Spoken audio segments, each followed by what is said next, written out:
Commercials, billboards, free samples. Everywhere you look, antidepressants are being marketed. One of the biggest targets, children. Here is a disturbing fact. 7 out of the last 12 students responsible for school shootings were either on antidepressants or were in withdrawal from them. Are these medications helping or hurting our kids? 2 years ago, 16-year-old Corey Badsgard took a rifle to his high school and held 23 classmates hostage. Describe around that time how you were feeling. In the morning, I didn't feel like going to school. I felt sick. Didn't feel like really, like I could get up very well. And so I went back to bed. And next thing I remember, I'm in juvie in the detention center where I used to live. Just one more apparently unexplainable violent outburst at school. Unexplainable to everyone but Corey's dad. So in your mind, there's no doubt what happened here? I had no doubt that the medication did this. I mean, he had amnesia, hallucinations earlier, abnormal dreams, which are all side effects of the medication. That morning, Corey was on a mix of antidepressants, prescribed for what doctors called situational depression. His father says the pills turned Corey from a sensitive teenage boy to a volatile marauder, susceptible to blind rage. He was never a violent kid. I mean, he's always been a good kid, loved us, hugged us all. He's never watched violent videos, and until with medication, he started, after that, then we realized that he was having aggression problems and, was out of character. At Fox News, we found the Badsgard story with antidepressants compelling, so we investigated further. We found a disturbing number of recent school shooters were either on medication or were experiencing withdrawal. The list includes 15-year-old Kip Kinkle withdrawing from Prozac when he shot 22 classmates, killing 2 after murdering his mother and stepfather at his home in Springfield, Oregon. 14-year-old Elizabeth Bush on Prozac when she blasted away at fellow students in Williamsport, Pennsylvania, wounding 1. 18-year-old Jason Hoffman on Effexor and Celexa when he opened fire at his California high school, wounding 5. 15-year-old Sean Cooper on a mix of antidepressants when he shot students in Idaho. 15-year-old TJ Solomon also on a mix of antidepressants when he aimed his shotgun at classmates in Conyers, Georgia, wounding 6. And 17-year-old Eric Harris on Luvox when he and partner Dylan Klebold killed 12 classmates and a teacher in the bloodiest school massacre yet, Columbine. One of the things that in the past we have known about depression is that it very, very rarely leads to violence. It's only been since the advent of these new SSRI drugs that we have murderers, sometimes even mass murderers, taking antidepressant drugs. This man sees another explanation for the students' violence. They may not be getting adequate diagnostic evaluation. They may not be in intense enough treatment. They may not be on the right dose for the right length of time.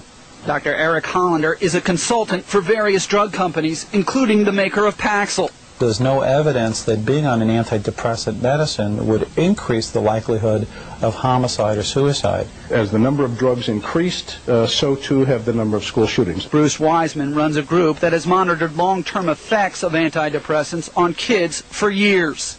The drugs have got documented side effects of mania, of psychosis in some cases, of violence, of suicidal tendencies, and you have studies documenting the fact that these kids were not violent, took the drugs, and became so. Indeed, Fox News recently obtained confidential documents belonging to the maker of Paxil, the drug Corey Badsgard had been taking when he snapped. The documents suggest a patient taking Paxil is 8 times more likely to attempt or commit suicide than patients taking placebo.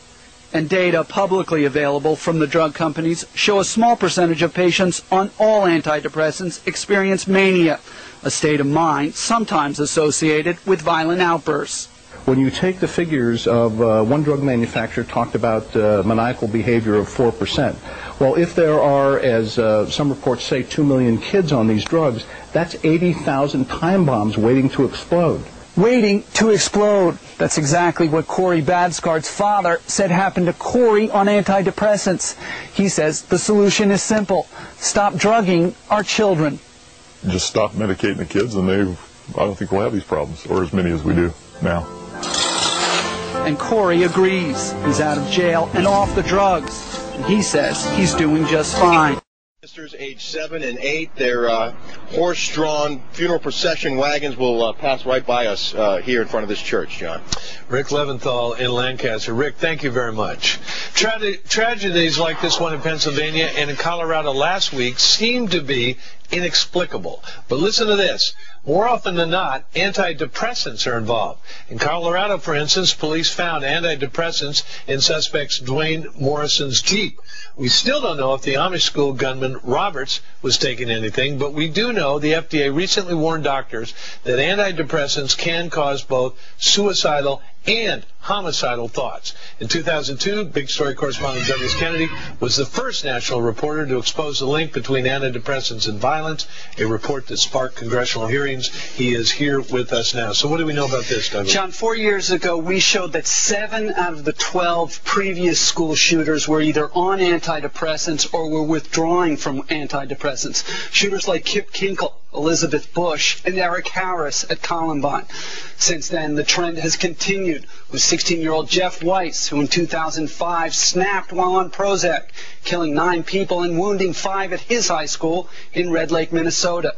Just moments ago, I spoke with Sheila Matthews of ablechild.org, a group that's trying to get Congress to protect school children from this kind of violence. What do you want Congress to do here? I want an investigation into the correlation between the psychiatric drugs and the school shooters. I want toxicity screening done on the school shooters to see if they were on any antidepressants, because clearly there's a link. Now, you had a relative who had a bad time on antidepressants. Describe that to me.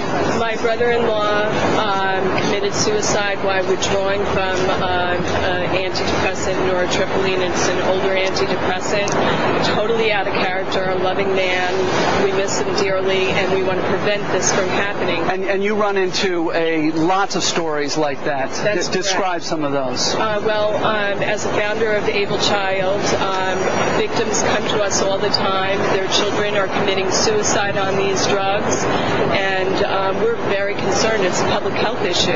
Now, lots of new studies show antidepressants not only don't prevent suicide, they actually cause suicide and violence. Why are so many people still taking them?